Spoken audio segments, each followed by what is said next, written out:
Breed लेते हैं, मगर बाज़ औक़ात ऐसा होता है कि वो ब्रीड हमें फ़ायदा नहीं देती, वो बर्ड सेल नहीं हो पाता। अगर सेल होता भी है तो उसके अंदर हमें काफ़ी ज़्यादा फ़ायदा नहीं होता, यानी कि मुनाफा नहीं निकल कर आता। इस वीडियो में आपको कुछ ऐसी चीज़ें बताने वाला हूँ, अगर आप अपने बर्ड्स को सेल करते हैं तो कम बर्ड से भी आप ज़्यादा मुनाफा हासिल कर पाएंगे, क्योंकि अगर आप अपने बर्ड से ब्रीड लेते हैं तो वो तकरीबन 2 से 3 माह लेते हैं अपने बच्चों को सर्व करने में। अगर आपने इन 3 महीनों के लिए अच्छी पेयरिंग की होगी तो फिर आपको अच्छा फायदा भी आएगा और आपके बर्ड्स भी हेल्दी और एक्टिव रहेंगे। अस्सलाम वालेकुम दोस्तों, मैं हुरन एजेंसी और आप देख रहे हैं आरजे बर्ड्स केयर। जब भी हम बर्ड्स बाय करते हैं बिजनेस पर्पस के लिए, हम उससे ब्रीड भी लेते हैं, उनके बच्चे भी आ जाते हैं, मगर फिर भी वो हमें फायदा नहीं दे पाते क्योंकि हम लोगों ने गलत पेयरिंग की होती है। तो इस वीडियो में आपको बताने वाला हूँ पेयरिंग के ऐसे 3 तरीके का जिससे हमें फायदा भी होगा और हमें मुनाफा भी होगा। इन चीजों को आपने बहुत गौर से सुनना है, क्योंकि आप इन चीजों को समझ जाएंगे तो आपको ये इल्म हो जाएगा कि कैसे आपने सस्ते पेयरिंग से ज्यादा महंगे वाली पेयरिंग बनानी है। जो सबसे पहले नंबर पर चीज है वो है इनब्रीड। इनब्रीड आपने कभी नहीं करनी, इसके काफी ज्यादा नुकसान है। सबसे पहले हम सीख लेते हैं कि इनब्रीड होती क्या है। जब कभी भी कोई बर्ड अपने फैमिली रिलेशन के अंदर ब्रीड करें उसे हम कहते हैं इनब्रीड। ऐसा आपने अक्सर बजेस में देखा होगा कि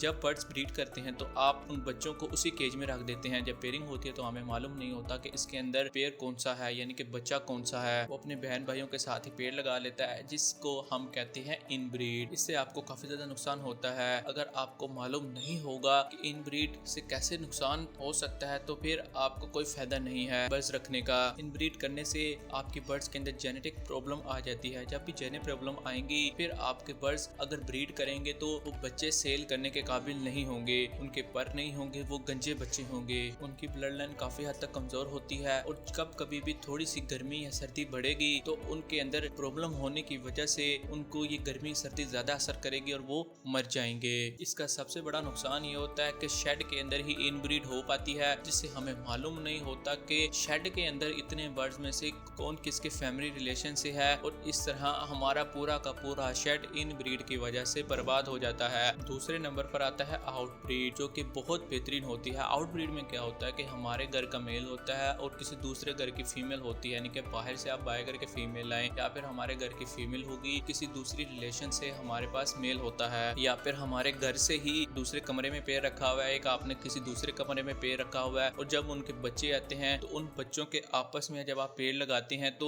उस वाले पेड़ को हम कहते हैं आउटब्रीड पेयर। जब वो ब्रीड कर दें जब कहलाएंगे आउटब्रीड पेयर। आउटब्रीड के लिए सबसे बेहतरीन तरीका कार यही है कि आपने अपने बर्ड्स के लिए जो फीमेल चाहिए वो बाहर से लेके आए या फिर मेल बाहर से लेके आए। इससे आपके बर्ड्स जो उनसे हैं जब भी ब्रीड करेंगे वो हेल्दी होंगे, बच्चे एक्टिव होंगे और इसके साथ साथ उनकी ब्लड लाइन कमजोर नहीं होगी। मगर इस तरीके कार को आप कॉलोनी के अंदर तो कर ही नहीं सकते, क्योंकि कॉलोनी के अंदर तो हमें मालूम नहीं होता कि इसके अंदर फैमिली रिलेशन से कौन सा, इसलिए आपको केज बाय केज सेटअप की जरूरत होती है। अब अगर आप कॉलोनी सिस्टम से ही ब्रीड लेना चाहते हैं तो कॉलोनी सिस्टम के अंदर आपको तकरीबन 2 कॉलोनी बनानी पड़ेंगी। एक कॉलोनी के अंदर आप अपने एक पेयर्स को रख दें और दूसरे कॉलोनी के अंदर आप अपने दूसरे पेयर्स को रख दें, और जब उनके पास ब्रीडिंग आए तो फिर आपने तब्दीली करती रहनी है, यानी कि उनके बच्चे उस पहली कॉलोनी में और पहली कॉलोनी के बच्चे दूसरी कॉलोनी में अगर आप ट्रांसफर करते रहेंगे तो इससे भी आपके जो बर्ड्स हैं वो आउट ब्रीडिंग कहलाएंगे। अगर आप केजेस में लगाना चाहते हैं तो केजेस में आप बेहतरीन तरीका है कि आप केजेस लगाएं और उसके साथ साथ आप रिकॉर्ड कीपिंग करें।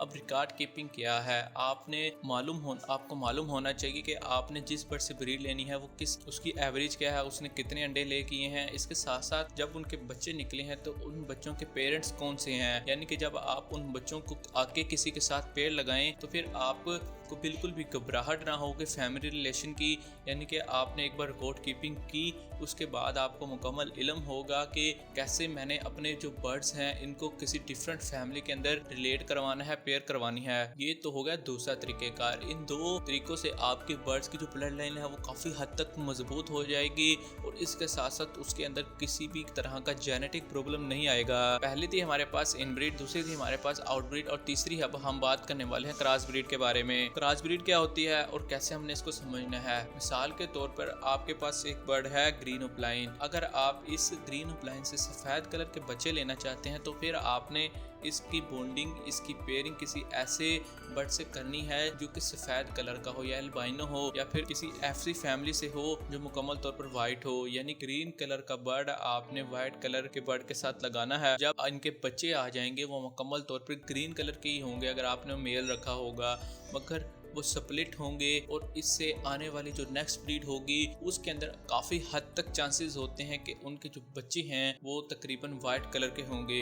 क्रॉस ब्रीडिंग के लिए आपको म्यूटेशन का जानना बहुत ज्यादा जरूरी है। अगर आप म्यूटेशन का इल्म नहीं रखेंगे तो फिर आप काफी ज्यादा गलतियां करेंगे, जिससे आपके बर्ड्स जो उनसे हैं ऐसे भी होंगे जो कि ब्रीड आगे नहीं कर पाएंगे, यानी कि ट्रांसजेंडर बच्चे भी आप प्रोड्यूस करवा लेंगे। फिर बाज़ का ऐसा होता है कि हम एक्सपेंसिव बर्ड्स को बाय करते हैं और उनकी पेयरिंग किसी ऐसे बर्ड से लगा देते हैं कि जिनसे आने वाली ब्रीड एक्सपेंसिव नहीं होती, यानी कि 1 लाख का आपने बर्ड लिया है और उसकी पेयरिंग आपने 50,000 वाले के साथ लगाई है और उससे आने वाले बच्चे भी हमें ऐसे होने चाहिए जिसकी कीमत 1 लाख से ज्यादा हो, मगर ऐसा नहीं हो पाता क्योंकि हमें म्यूटेशन के बारे में इल्म नहीं होता और फिर हम 50,000 के बजाय 4,000 का बच्चा प्रोड्यूस करवा रहे होते हैं, 6,000 8,000 वाला, तो इससे हमें काफ़ी नुकसान हो सकता है। तो इसलिए पहले आपने म्यूटेशन का इल्म ज़रूर रखना है, तो उसके लिए आप हमारे चैनल को सब्सक्राइब ज़रूर करें। इसके साथ साथ आप हमारे फेसबुक पेज को फॉलो ज़रूर कर लें, इस पर भी आपको काफ़ी ज़्यादा इंफॉर्मेटिव वीडियोज़ मिलती रहेंगी। तो अभी के लिए इतना ही, मिलते हैं एक नेक्स्ट वीडियो में, तब तक के लिए अल्लाह हाफ़िज़।